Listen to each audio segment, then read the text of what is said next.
Hi, welcome to What's Cooking with Rochelle. Today we are making hash browns, and we're going to make them into adorable little patties just like you get at the fast food restaurants, but these are actually going to be good for you.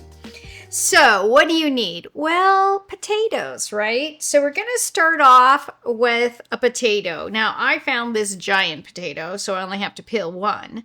If you don't have a big potato, 2 medium-sized potatoes, 3 or 4 smaller potatoes, size doesn't matter. So the first thing is we're going to take the skin off of the potato, and I'm going to do it in the sink right here so I don't make a huge mess.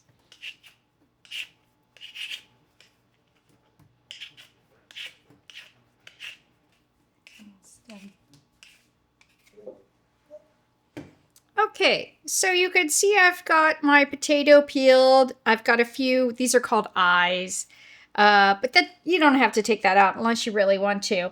You don't need to rinse it or anything else. My potato was already rinsed before I peeled it, so I had already gotten the dirt off of it. Now what we need to do is we need to grate the potato. So there's a couple of ways you could grate it. This is called a box grater. And you could actually just go like this with it, and it really doesn't take very long. But we are going to do it using the machine because that takes even less time. And so I am using, as you can see, an attachment with a grater on it. And we are literally just going to cut this up because it won't fit, it's too big, into a couple of little spots, turn it on.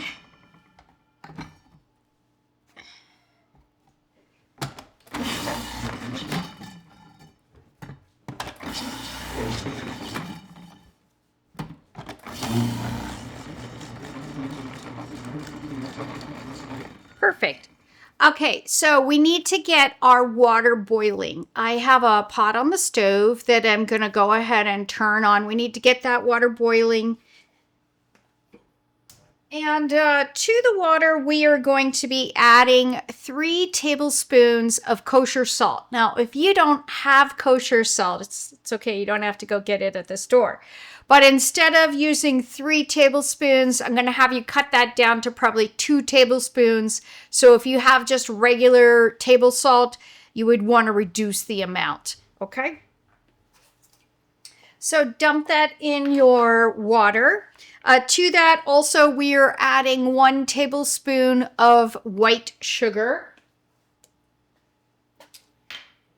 And then we have a few other ingredients. These we're going to actually add to it once it comes out. So what we're going to do once our water is boiling is we're going to put the potato in the water. You're going to cook it for only 3 or 4 minutes. We just want to soften it and get it a little bit started. That way it'll be soft inside, and when we fry them, they'll be crunchy on the outside. So let's get rid of this.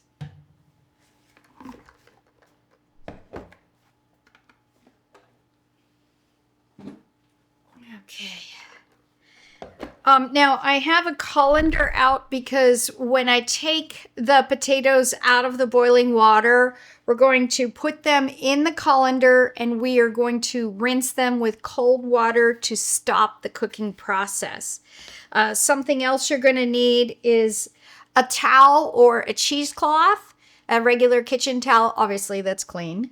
And we're going to squeeze out the water once we have strained it. So let's go check our boiling water and see how we're doing over there. Okay, we need about 4 more minutes for our water to boil. So I'll see you back here in just a sec.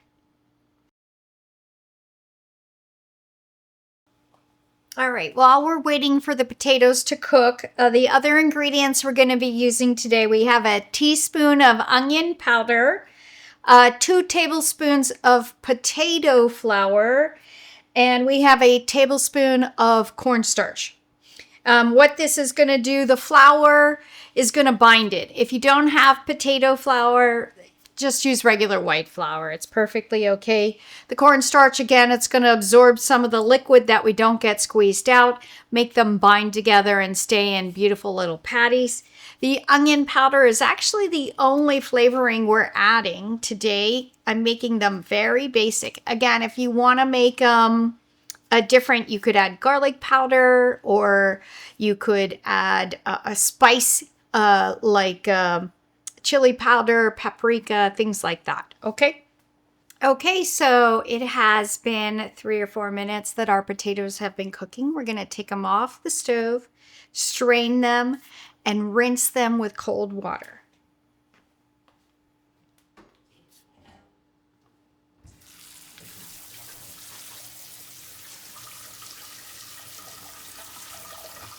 Okay, so the next step is we are going to squeeze out the liquid from our potatoes. And like I said, you can use a cheesecloth, but I figure most people don't have a cheesecloth. So we're using a kitchen towel, which does the exact same thing.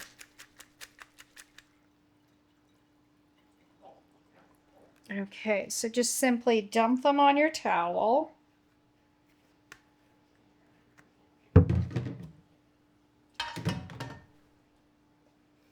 And then you are going to first pat it.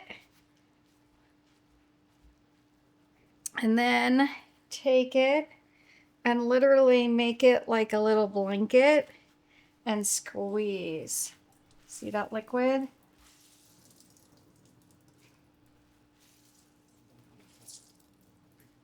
All right.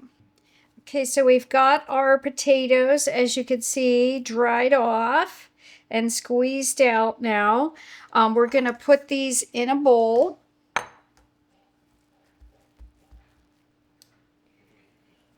Okay.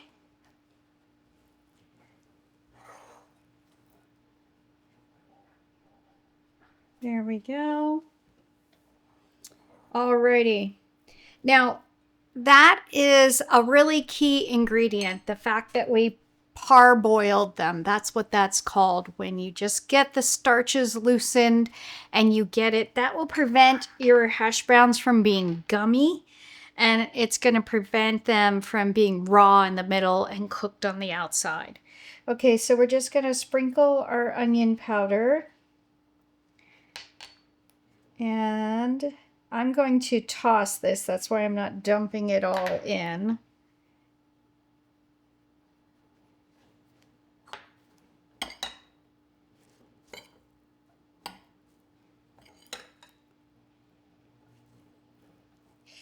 And you shouldn't have a need to salt the potatoes again because we did salt the water, okay?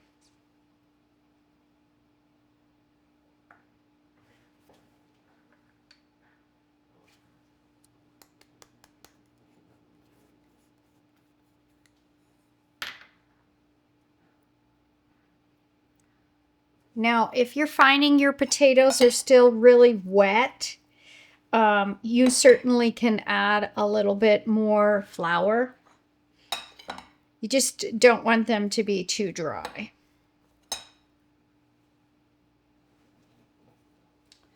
Okay, and you can see how simple that really was. And this is just if you want to make them all pretty, right? We're making them into patties. The good news is you can bulk make those and then freeze them and take them out and fry them whenever you're ready. So from this point, we are just going to make these into patties. So now you can make whatever shape you want. I think I'm going to make rectangles today, kind of. So just grab a handful and you're going to shape it into the shape you want. And then we're going to let those freeze. We are actually going to be putting them in the freezer. You want them to be completely frozen before you try to fry them. So again, this is a great one. You know, if you're meal prepping at all, make them ahead of time. You can also, like I said, make some not spicy, some spicy. And you can see they're sticking together nicely. I know you can't feel them because they're in my hands, not yours. But they are really, they're not feeling gummy. They're just how they should be. But take advantage of making them how you want. Now, if you want them to make absolutely beautiful, perfect little shapes, you need to cut your potatoes in a smaller size. You see how I made mine a little longer? If you used a box grater, they would be a little bit smaller.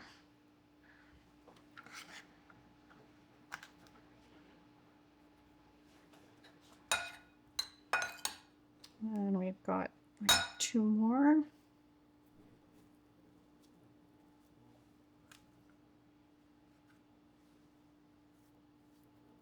And if you've ever bought them at the grocery store and fried them yourself, now you realize how easy it really is. When they do their potatoes, they actually make them really tiny. Alrighty. I am going to wash my hands and we are going to get our hash browns in the freezer, and I will see you back here in a couple of hours to get them fried up. Our hash browns have been in the freezer for a little over 2 hours. They are hard, as you can see. We're going to go ahead and put them in the oil. We have some vegetable oil that is preheated to like a medium-high temperature. You do want it to be kind of hot. Be careful you don't get splashed.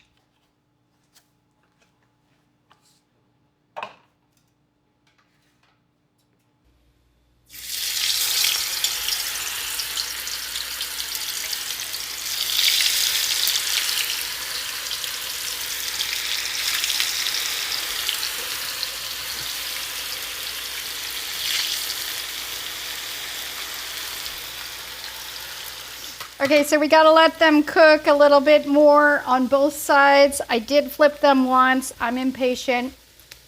You should let them sit until they're completely done on the one side, but you know.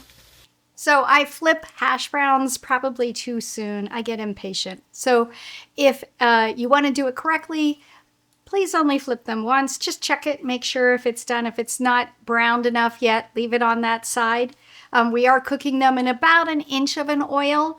They're going to take about 2 to 3 minutes on each side if your oil is already hot. And if it didn't make that sizzling, popping sound like it did when we put those in, the oil's not hot enough. And so they'll turn out greasier. So just make sure your oil's hot, but stay back and don't get burned.